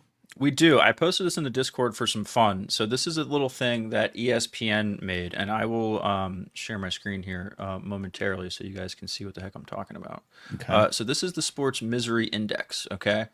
So you can just Google it on ESPN, whatever you do, whatever you want. And so yeah, it's perfect. So you can kind of it'll tell you like where do you think you are, right? And it tells you these rankings on misery. So what it does, Ken, is you rank your favorite teams, and then it tells you pretty much how shitty your sports fandom has been for the last 15 years based on your thing. So I thought it might be fun to do your sports misery index live here on the show. We'll just go. This will take 2 seconds, okay? Okay. So I'm game. Before we start, where do you think you're going to rank here, Ken? The higher the number, the worse you feel. What team? It's all pro sports. So you're gonna rank your NFL, your MLB, your like whatever pro sports you can. It goes MLB. Okay. They have available. You can do as many as you want or as few as you want, but you can do football, baseball, basketball, women's basketball, women's soccer, men's soccer. Well, So if you only want to do the Dolphins, you can only do the Dolphins. You know what I mean? Like whatever you want. But that's what I'm saying. So like the Yankees, it's going to be elated. I mean, what are we talking about? There's no other choice. It's elated. The Dolphins, I think, will be flailing. It's not woeful, but it's flailing. Well, it's a combination of them, right? So it's gonna weigh your Dolphins against the Yankees and kind of give you a number of like, okay, here's where you are, all things considered.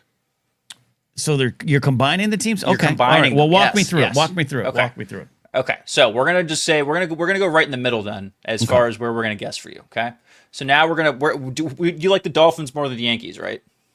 No, I like the Yankees more than Dolphins, but Okay, I mean, so why are you we're gonna- asking me to choose? I think that's Because you have to that's a rank lot. them. You're supposed to rank them in order Okay, of Yankees. weigh them. So we're gonna weigh the Yankees, Yankees the most. You've been a Yankee fan for more than 15 years. Yeah, absolutely. Yeah. Okay. So now we're gonna add the next team. So now would you say your next favorite team is your Dolphins? Yeah, Miami Dolphins. Okay. Now we're gonna add in our Miami Dolphins. Okay. And you've been a Dolphins fan for more than 15 years. Yeah. So okay, so now you have those two teams. Do you want to add a third team? A third team. I mean, there's none that I've followed that much. I followed the Montreal Expos for a while. Well, that's another baseball team, so we can't do that. Oh, okay. So once hockey, or what? I mean, no, I don't We follow. can just any stick other with teams. two.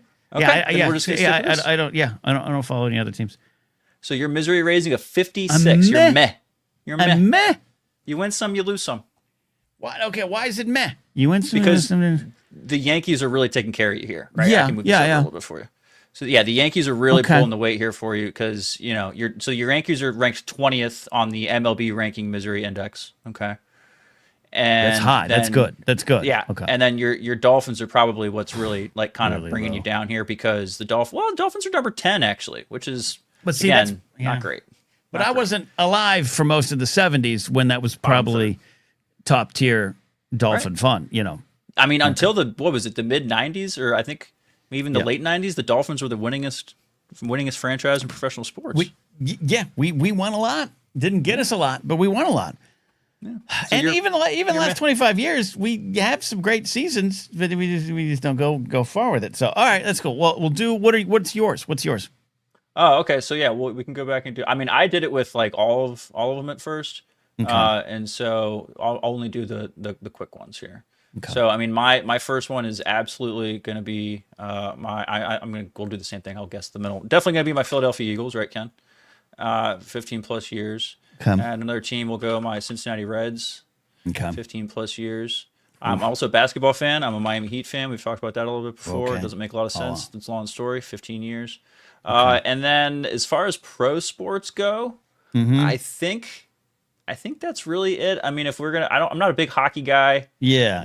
Sorry, I Jared. don't like American Sorry, Jared. soccer very much. Yeah. Yeah. Sorry. So that's where we're gonna go Okay. there. So it says my sports misery index is Pleasant. 33. I'm pleasant. How do you get pleasant? I'm a 'Cause Yankee fan. The Eagles just won the Super Bowl. Yeah, recency. but the Yankees- It's considering how good your. When was the last time the Yankees won the World Series? Like 2009. Thank you, sir. Yeah, it's what I'm saying. So it's been a little while. Okay. So that's part of what weighs it down, right? Reset it. I'm gonna do one here. Okay. Gonna do one here. Okay. Gonna do one here.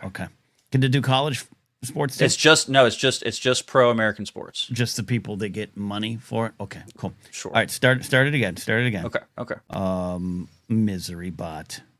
All right, look at that. It says this isn't AI, by the way. This says this is just Not math. AI. It's just It says it's not AI. It says this isn't AI. It says no fancy AI needed here. Okay, let's go meh. Okay. Okay. Favorite Washington Football Club.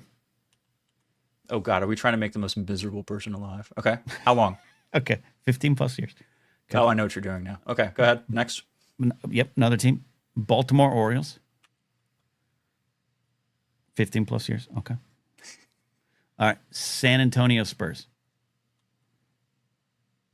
15 plus years. All right, calculate that shit. 83. Woeful. You are woeful. Woeful. I dedicate that to Mark Ellis. That is your sports misery index. And here's rooting for Washington and Jay Daniels this season. Oh thank you. man, that's Thank you. hilarious. That's Yeah, there you go. That's beautiful. There you go. Okay. Love it. Love it. That's some sports. Let's go ahead and take some calls before we get on out of here. If I left any super blathers on the table, thank you those who have made very generous donations tonight, especially Addie. Owning the orange there. Look at that. All for T-Swift.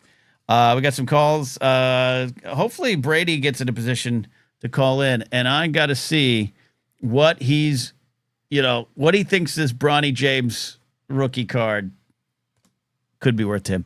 All right, let's check in with Sean, who survived a subway ride in NYC tonight. Did the Guardian Angels help get you through it, Sean? No, I'm the one who helps the Guardian Angels. Oh, look at that. You should run for mayor. How you doing, buddy? All good, pal. Had a decent night out with some of my my brother and sister veterans. Love it. Yeah, and Okay.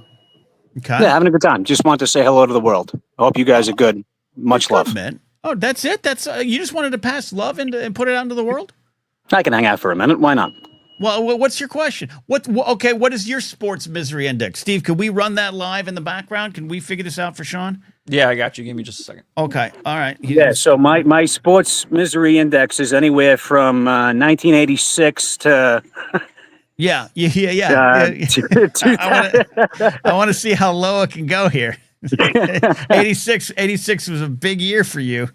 yeah. So producer Steve's going to get it up here. All right. So I think we should start at woeful. I think we should. I mean, just knowing your teams a little bit here. Well, maybe. All right. So first team, Sean, are we going with New York Mets? Absolutely. All right. The New York Metropolitans. All right. Looking good. All right. Then we're going to go New York Giants or Jets? Giants for sure. All right. Phil McConkey, Phil Simms, put in those New York football Giants. Poor bastard. All right. Do you have a love of basketball, hockey you want to add to this? Always a Patrick Ewing fan. Knicks are my team. Okay. New York Knickerbockers there, Steve. A little hockey. You want to throw in some Islanders, some whatever the hell the other team is? Well, I'm The from Rangers? Queens, so I'm from Queens. I can't be an Islanders fan. Okay. Here's to All my right. U.S. Army Rangers. Okay. We'll throw in New York Rangers. All right. There we go. All right. So let's calculate that. It's calculating. Little cute robot faces coming on the screen. 79. I mean, That's pretty bad. I'll take it, pretty man. bad. That's a passing grade in high school. I'll take it. I thought it was going to be woeful. But yeah, the Giants got their 86, 90, right? You know why my woe index is only 79? Because I'm a working class Irish Catholic kid who votes Democrat in South Queens, and I like to shoot guns. It's not too bad. It's not too good. Yeah. But at least I can make it home from the subway every other night. Yeah. And you enjoy a good whiskey or some pasta on a Sunday. Love it there. Sean, thanks for calling in and spreading the love, man. And I'm Love you, sorry that boyo. you're flailing. All right. Thank you, Sean. This is great. Steve. This we could just do this all the time. Yeah, the years of Eli Manning weren't bad. That's right. I forgot they beat the Patriots. Why did I forget that? Twice. They did it twice. Twice. Yeah. Okay. All They right. did it twice. New York football Giants. All right, let's bring in Detective McCarcel. Detective McCarcel, by the way, is how we doing over there? How you doing, Michael? I'm doing all right. How about you guys? All right. That didn't sound as energetic as I hoped for there. Are you okay? Do we need to talk about anything? Oh, no, it's just been a very long day. All right. Well, I'm glad you're here. I was bringing up in the Discord for those who maybe want to join the Patreon page, patreon.com/Napzok. You get to go into the Discord, which is back to life, thanks to all of you at the Blathering Backstage channel who pop into the Discord. But the Blathering Health Club is up and running. We talked about it last week, and we have some categories, and Detective McCarcel is our unofficial health czar. So thank you for your service that you didn't have a choice in accepting, Michael. That's a good reminder for me to actually check the Discord. Yeah. I appreciate it. People are asking you questions. They need answers. I'm so bad at it. What's on your mind tonight? Man, you'll be able to relate a little too well, but I got into an, let's call it, be generous and not call it an argument, but a heated discussion with a member at my gym who tried to, long story short, they tried to hit me with the, well, money doesn't buy happiness bit. Okay. And it's almost cliche at this point that it is false, like demonstrably false. Okay, continue. Sorry. I think that money does, in fact, if it doesn't cure your depression or anything, but it definitely changes your situation to a point where you can be happy. There's not a single problem in my life that wouldn't either be entirely solved or mostly alleviated by just having $1 million dropped in my lap. I agree with that. I mean, this is what sports radio host Colin Cowherd once said, money can't buy you happiness, but it can put a down payment on it for you. Is kind of where I come from. I know folks that have more money than me, and they still seem as empty as I am at times. I'll say that. But their stresses are different. There's more money, more problems, as they might say. But I'm currently in a position, Detective, where I really agree with you, because not just about my basic needs. We all want to have our basic needs, and you can find ways to be happy. You can find ways to go for a walk in a park. It's mostly free, especially if you can walk there. If you don't have a car, you can't ride the bus. But I have not got to enjoy a lot of life over the last few years, like a lot of us out there, because I'm just struggling to survive. And that creates a certain kind of stress between people, and money would alleviate that, I think. Whether or not I'd be happy with a new set of problems, I'd love to find out, is my final thought on that, Michael. I'll take the set of problems that come with me being able to just put my bills on auto pay and not worry about it. Right. Yeah. That's yeah. So I'm agreeing with you. I'm forming the truth here. Because I know some folks pretty wealthy, successful in their fields, still deal with a lot of the mental stuff, and the struggle is real. But, there's days where I have to decide, do I get gas in the car, food, and I'm not alone, and we're all going through that. And I'd like to win the lottery, and then we'll just have a blathering night where everyone gets to claim their prize. I'm here for it. There you go. I definitely find myself daydreaming about that far too often. That's what I think about in the car while I'm driving. Look, I'm not gonna lie. I absolutely go on Zillow and earmark the houses that I'm gonna buy when I win the lottery. And I'm saying houses. I pick like 7 of them. I'm gonna buy all of them. That's in LA. They're all like starting price in the millions, right? Oh yeah.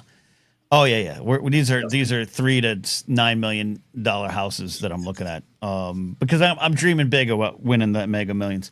Detective, get in that Discord, okay, buddy? Oh yeah, man. All right. I got a couple calls, and then we're going to get on out of here. We got a first-time call. I'm excited for that here in a second. But here it is, Steve. We're going to bring our man onto the show. I got a couple questions for him. Hopefully he has one for us. 898-4M, a.k.a. Brady. How you doing, buddy? Hello. Doing okay. How are you? I'm doing great. So, so what do you want this card? Do you need this Bronny James rookie card? Do I need it? No. But do I want it? Yes. Yeah, that's what I thought. Now, it's I don't know, it's a pretty good It's a pretty good cut. I'm looking at it. I think it's relatively center cut. It was pulled from a pack. No corners. I think this could grade high, and I think the report was PSA 10. This is an $80 card. I don't know if it's a 10, but Brady, I'm willing to get this card to you because you've done so many nice things for me. Oh, that's so nice. Yeah, to be honest, I would not know. I don't know much about cards anyway. So what you just said, I have no idea what that means. What it means is you have to go to a company, PSA is the leader, and you pay too much money, quite frankly, to have them officially grade the card. And then it, depending on its rating, up to 10 is its value. I think this could get to PSA 8. And they put a lot of factors into it. And one of the big factors is if the card is center cut. And I think it's a little off center, but I think it's still, this is an 8 or a 9. Steve, do you have any thoughts on that? You know cards a little bit. Yeah, it's hard to tell. I mean, I can't see it like super well. I think if anything, I think it also may be like just a tad top heavy. There's a lot of white space at the top. But yeah, you're right. It might be a little off center to the left there. But and the funny thing is, even if it is a PSA 10 at $80, it would probably cost you $130 there at least or something like that to get it graded. So you're already $50 in the hole. But Brady, I'm looking at some of the other cards I got here. They look a little. It might just be the design on the top, but you might be right on that top heavy, Steve. But here's the thing, Brady. You could hold on to this for the emotional value, or you could just take it ungraded to a speculator, and maybe you get some enough money to get your bus fare taken care of for a month. Honestly, or if you ever run into Bronny James's mom, you could be like, "Hey, rookie, how much you pay for your son's rookie card? She'll give you at least $50 for it." Oh yes, I'll just contact Savannah James. There you go. Contact list. All right, so I have a question for you, Brady, and then I'll take your question here. You showed up to my comedy show Sunday. By the way, you have shown up to so many of my shows, Joseph Scrimshaw's show, and I just want to publicly just say I really appreciate it with all sincerity. I know it's not easy for you to get to these shows. You can't just pop in a car. You got to find the bus route, and Burbank's far from where you live. So I really appreciate you showing up, buddy. Okay, thank you for that. Yeah, and it's a pleasure for me too. You know, I love going to these shows. Love seeing you do comedy, and nice. You know, transit is not a bad thing for me. I love taking transit. Well, good. I'm glad you do. You are our transit czar, which I know czar's a word that maybe makes people uncomfortable, but we're going to take back that word. All right, I do have a question for you. You brought these peanuts to the show. I am using the peanuts in the backyard, but the peanuts are really, really small. They're shelled peanuts. They're really tiny, and they have a different kind of odor to them. Not a bad one, by the way. Odor's a word that people react negatively to, Brady. But they have a little different smell to them. Kind of sweet, maybe even chocolatey, but they're regular peanuts. I'm asking because the squirrels don't like them, but the skunks are going batshit for them, and the blue jay in my neighborhood keeps taking them. So they're very popular among some of the animals, but not the squirrels. Where did you get those peanuts?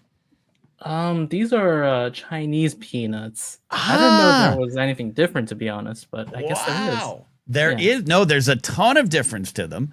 That makes a ton of sense. That's fascinating to me. Yeah, normal peanuts, maybe almost an inch or more in the shell. These ones are like 3/4 of an inch and smaller. They're peanuts.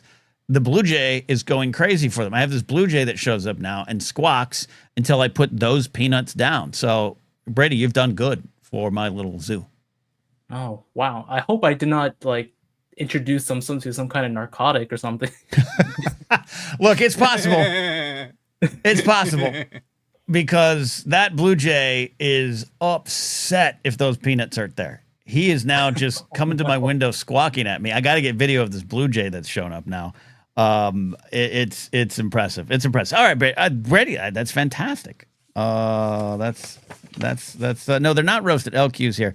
By the way, LQ, thank you for what you did this week too. I appreciate you as well. They're not roasted. They're not roasted, but we could roast these. Maybe they were. Maybe they are roasted. I don't know because they have a different smell to them. I think they are pre-roasted. They may have been soaked in some kind of alcohol and then roasted. So The squirrels are like, we're good. And the Blue Jays like, give me some more of that damn whiskey. Oh no. I'm a drug dealer. No. All right. Brady, what is on your mind tonight? I got a first-time call queued up here. We're going to get home soon, but I want to hear from you. What's your question? Yeah, I'll be real quick. I really enjoyed your show, and I recommend anyone to check it out. Check out the video. I met Jeff May, who is every bit as Bostonian as advertised. Yes. And yes. and so my question was, what do you think is some misunderstanding of stand-up comedians in LA or elsewhere? I think one of the big misunderstandings is that we are all, this is currently, that we are all brutish, toxic a-holes. It's one of the things that I bristle against a lot. Is the industry full of those people? Yes. Are many at the top of the chain right now?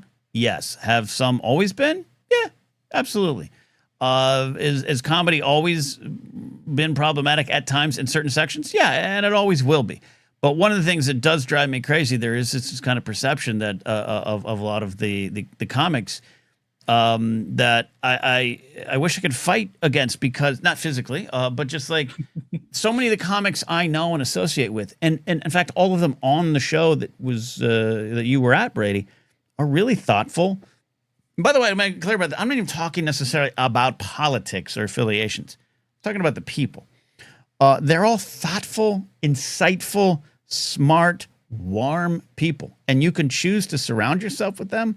And you can choose to see the shows of those kind of comics. But comedy's really tough. There's a great comic, I don't know personally, but a great comic named Erica Rhodes, who is all these things and more. And like I saw her on a flyer, and she was on a show, unfortunately, next to someone who's a known abuser, like a known problem. And she doesn't necessarily have the choice to separate from that guy. But people are gonna look at that flyer and think, comedy. That's what comedy is about.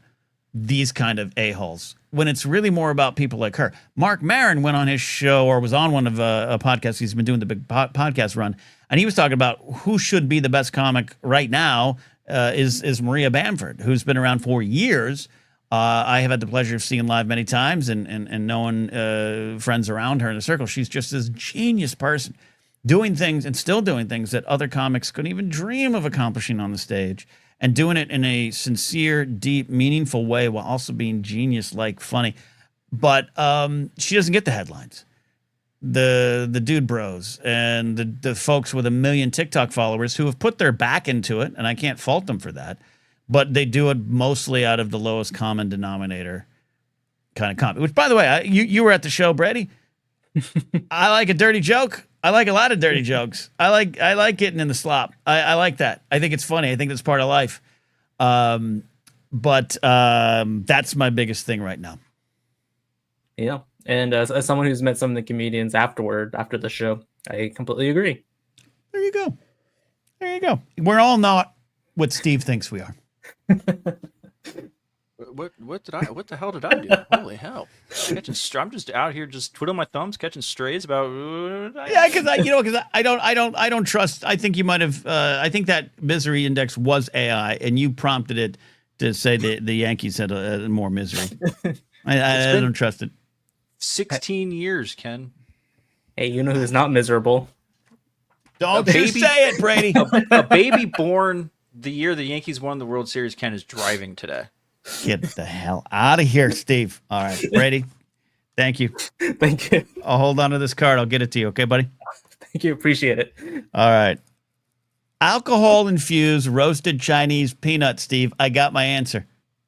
Here's the thing, Ken. If you want to have like an ethical drink with your squirrels, this might be the way to go. Just leave some fruit that's like kind of starting to go bad at the bottom of the.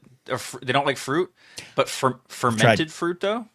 Maybe because that's like what deer and shit eat to like. They know like they'll eat fermented fruit and then they get drunk. Yeah. Yeah, I put down apple slices. I put down blueberries. I have put down raspberries. There's a bunch of raspberries right now on my patio that no one will touch.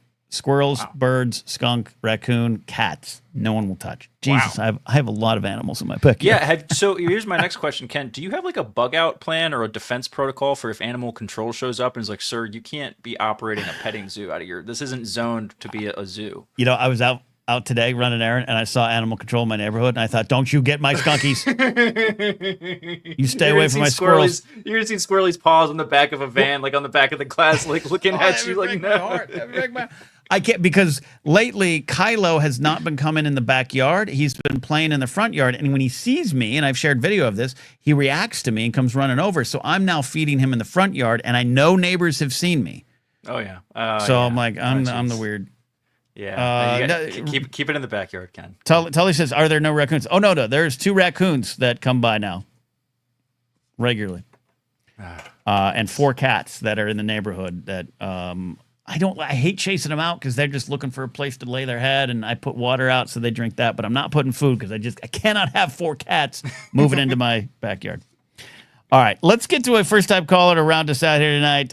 He is a member of Wangertown, the Wanger community, became a member tonight. That's how you get to call into the show, become a YouTube channel member or a Patreon supporter. Wiley Todd on the show. Wiley, it's an absolute honor. How are you doing? I'm doing good, Ken. Long time no speak. Yeah, absolutely, man. You sound wonderful. I appreciate you being part of this community and calling in. Did you ask the Wangers for permission, though? No. The funny thing is I'm, so to kind of age me here, I'm 25 years old, and I have followed your journey, Ken, through many years. I met you in Orlando for Star Wars Celebration. Right. And I was too young at the point, so I couldn't see the comedy show there. So I had like wait outside and everything like that. And then I met you again in Houston for that comedy show and the Schmodown event. So nice. So like this community and everything and you have been a part of most of my life. I started watching this stuff when I was 12 years old. So it's very much to who I am. Man. Okay. You know, when do you remember the Yankees winning the World Series? That's the question that Steve would want to ask you, but not really. I don't really follow baseball. Okay, that's fair. That's good. And Houston was great. Houston's also where I met Will McLean and a lot of other wonderful folks there. Love the Houston event. Love it. What's on your mind? You got a question? Do you have a food item that you're going to use in the Resistance? No, but I just got a growing up question for you. Okay. So to kind of put you in my space a little bit to kind of help give context for my question, I'm currently getting my master's degree in music business at Berklee College of Music. Right. And I've been doing that for a while. But that started, I graduated high school during like the year COVID broke out. So I started with going to college online and stuff like that. So I never really had a social life and therefore not meeting a lot of people and everything like that. So at my age of 25, which I know is still young, but I feel very lost in the way of the world a little bit. My career's going. I'm very like very dedicated and hardworking and stuff like that. I kind of get that from you guys a little bit, watching you and growing up a little bit. So I definitely understand the worth ethic, and I like to believe I have that same worth ethic. So constantly like trying to make things happen and push myself. So I'm doing a lot of things for free. You know, I'm doing a lot of work for free just to get my name through the door. And then also like during COVID, you didn't really make any friends and stuff like that. So I'm having to purposely, I'm a person that likes to go out there and make the effort. So like trying new social apps to meet people, random people for dinner and stuff like that. Like I really try to get out there more. So my question is this normal for my age, or is this a new thing that came out of COVID of being lost mid-20s and figuring out job and social life? So I'm just kind of curious from someone outside of my circle to explain this type of thing. Sounds like you might want to become a scientist who sits in their lab researching, and no one wants to go to a bar and watch them work. We're working on that. We're going to sell that item. Look, here's the thing. I start with a point of comfort, providing it to you, Wiley. that number one, the quarter life crisis, you're right at that spot, is real. We had Cade Huseby on and talked about their film called Quarter Life Crisis, which I'm in, which is great. I can't wait for you all to see it. It's both a real documentary and a comedy about it. I went through the quarter life crisis. Every generation deals with it different because the pressures are different generation to generation of what you feel you need to be, what you feel you need to accomplish. You're off to a great start professionally and put in the work. That's a separate conversation. Have some fun, go build a social life, all the things we're going to talk about. But I also think it's important to really put your back into it so you'll be in a better spot to maybe enjoy the spoils of your success, because the 30s are young, 40s are young. Hell, I hope when I get there, the 50s are still young. A lot of time to enjoy life. But where you're at now, you're not alone and you're not the first. So hopefully that can provide some sort of comfort that there is a way forward through it. I do think also you are part of it, and Sean McCabe said it in chat, that we are dealing with a generation, your generation, that grew up during these big, important, formative years, beyond just you didn't get to experience high school graduation maybe like others, or you didn't go to your freshman year of college like others, or whatever happened during those period of time. You didn't get to hone those particular skills. And this is something that we've talked about on Anytime with Ken and Alden, about the Gen Z stare, or the way Gen Z looks at a lot of things. I think a lot of it, we won't fully know the ramifications, or not even the ramifications, but we won't know what will be normal for your generation that maybe we don't understand, right? You've experienced something that we could not fully understand because I already did all those things. So lockdown for me was like, awesome. I don't have to worry about anything. But for you, you lost a lot of not just experiences, you lost the learning of the skill sets. But it seems like you're in a good spot to go out and embrace these things, that we're in an era where you can use an app to go find social places. It seems also you might be confident enough to go, I don't know, a restaurant by yourself, see a movie by yourself. You seem like that kind of cat. So I think that's a good place to be in. But also, we all have been affected by it. And I have been trying to rebuild that part of my life, even now, approaching 50, just coming out of an 8-year partnership. No set main job. This is part of my job, part of my career. But I'm become very alone, not lonely. I've become very alone. And Wiley, I don't even know how to get out of it sometimes. I know a lot of other adults in my circle that don't know how to get out of this pattern. So we're all in this together, but little things and being open to it is the best advice I could give you, Wiley. And it seems like you are open to experiences, to people, and to learning these things. And by acknowledging, hey, I went through this, I don't quite know what to do, I think that's step one. You're already ahead of other people. Yeah, it's interesting because like one thing I always try to keep in my mindset so I don't spiral every other night and thinking about this stuff is like, at least I'm trying these things, Yeah. And every time I'm going out and stuff like that, I'm picturing like something new, or at least I did it, is what I always say. Like, at least I went out there and did it type of thinking. And like, I'm the person where like something like this sounds so simple, I might get laughed at, and that's completely okay. But like going to a bar by myself seems so daunting. And I'm like, it's like a one thing I'm a fear because I don't want to be that weird dude that's by themselves. I have that fear a little bit. I'll go to the movies, I'll go to a restaurant, I'll do that stuff by myself, no problem. But the bar is like really daunting. But I feel that. Like something I've really, really learned recently, like I think last week actually, is I went to like this dating event basically, because that's how that's how you meet people. I'm from, especially where I live, which is Oklahoma. There's nothing here, and you really got to do these things. So I go and I'm really nervous, and I'm like, I see these same people that kind of look like me, kind of pacing around, not talking to anyone. And I said to myself, I don't want to be that person. So I went to go talk to someone. And then as soon as I did that, everything opened. I was my normal self. I felt like normal Wiley.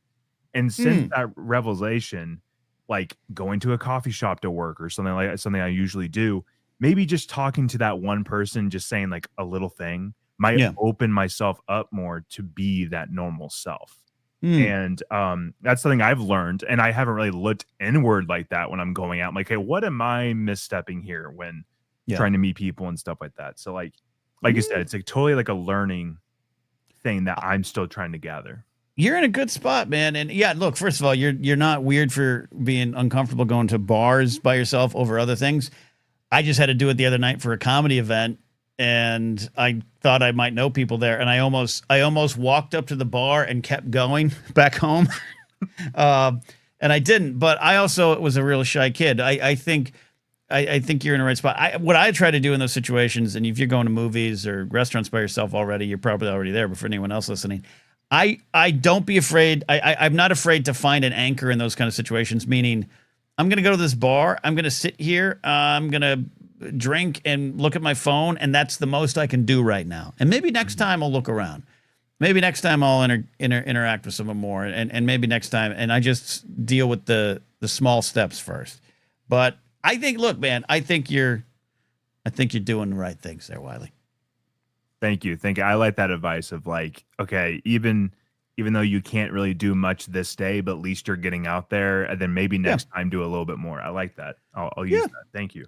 I appreciate it. Look at this. This is Steve. This is a home run of a call. There Steve? it is. I was waiting for the. Hold on, Ken. I'm making sure you can still hear me. I was waiting for the baseball bat there, Ken. I'm reporting back here in Anchorage, beautiful. getting ready for the big summit. Actually, my big summit will be in a few minutes here after 10 o'clock at the Ramada Inn hotel bar there with Tom Yamas. There's no one else here in Alaska, Ken. It's just me and Tom, really, as far as folks who don't live here, other than the summit going on, of course. Yeah. No, Wiley, head to the bar in Alaska and find your way there. We're going to round this out. Wiley, great call, my friend. Thank you, Ken. All right, call in again. Wiley Todd asking serious questions. Steve, I'm so glad you got back up to Alaska to really kind of take the show back to where it began in the cold Alaska night. We have hard, important reporting to do here, Ken. Hard, just like the French bread that I would use as my food resistance weapon. I'm going French bread for hand-to-hand combat, Ken. I'm going frozen. I'm either going eggs, or actually maybe just freeze the eggs for my ranged weapon of choice, throwable. And then give me a frozen turkey or a frozen chicken for my siege weapon of choice. Load the catapult with a frozen turkey or a frozen chicken. I do love this. I want to maybe use pizza rolls that explode upon impact as kind of concussion grenades. Yeah, heated pizza rolls. Pizza rolls. Wow, so that's next level. Okay. What we're going to have to do is someone's going to have to be in the mess hall, and then it's going to be like a runner, like an old-timey Revolutionary War runner is going to have to run the pizza rolls in a hot pouch to the front lines where someone like Sean McCabe is going to fling those pizza rolls, and upon hitting their targets, explode, and just like we all have the gooey burnt lip, that's what's going to happen. And then the siege weapon with the turkeys, great idea. We need to train some of these animals, Ken, that you have, like kind of like passenger pigeons. We need to get like some. Can we put a saddle on one of those skunks or something and have we could use some. They could really contribute to the war effort. There's a big skunk the other night, so I think we can saddle up that one. All right, Steve, great reporting from the front line tonight. I really appreciate it. Thanks, Ken. I got a resi at Ramada. I'll see you Saturday. We'll do it Saturday. An hour of power. We're gonna do that. This has been a great show. 2 hours of a ton of fun. Thank you everyone who called in. Thank you for the super chats. Thank you, Addie, for the Swift report. Generous super chats in orange.